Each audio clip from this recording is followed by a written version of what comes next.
Hi, I'm Ashley Chauvin and I'm a naturopathic doctor. I wanted to take a moment to talk to you a bit about my background and how it's affected the trajectory of my career. I grew up in what was at the time a small town.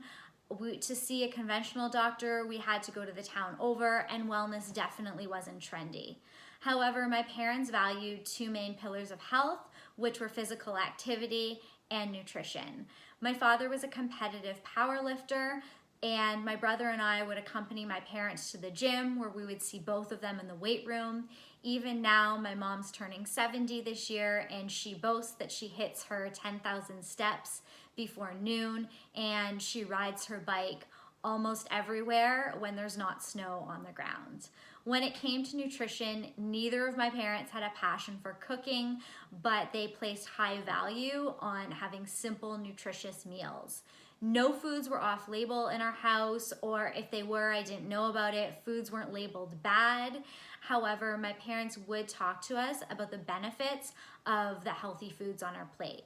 So for example, when fish was served, my father would say things like, "Oh, look, it's brain food. You're gonna do really well on your spelling test tomorrow," or "This is gonna help you remember your multiplication tables." While in university, I decided to pursue a degree in radiation therapy because cancer is a cause close to my family's heart.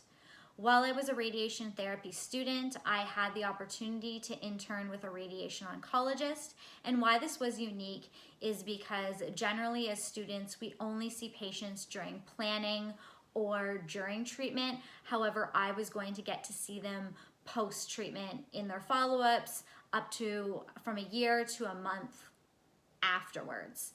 And when patients came back, they did have a lot of questions. Some patients had questions about the long-term effects of treatment, such as they would talk about still being fatigued and they would ask if this was due to treatment. Some patients would have low libido and they would wonder if this had anything to do with our treatments or other treatments that they were taking. Other patients had a lot of concerns about preventing a recurrence. And finally, other patients had questions about, if there were certain supplements, certain diets that could help them with prevention of recurrence. Unfortunately, we didn't have a lot of time to spend with these patients, and we didn't really have solid answers for them. We mostly told patients that their side effects would just take time to subside or to just push through, that there wasn't a lot of information on supplements or vitamins to not waste your money. And we basically told them that in terms of prevention, it was all kind of, luck or, statistics.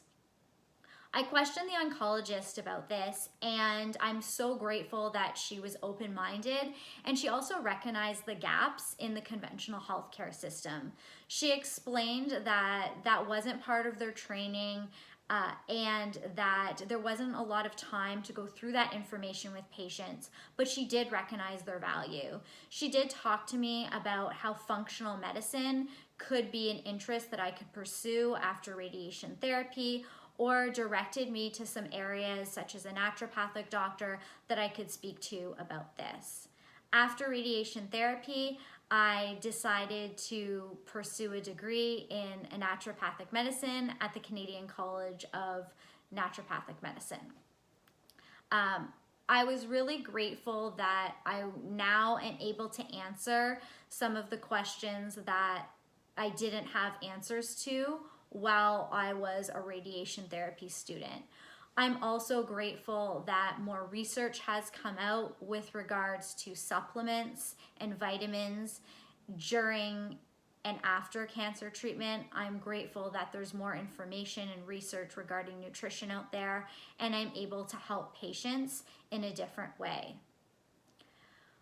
I want to conclude by saying that an emphasis on physical activity, a balanced approach to nutrition, and a willingness to continue to educate myself about the latest research, as well as consistency and accountability, is how I approach patient care. Thank you so much for watching. Bye.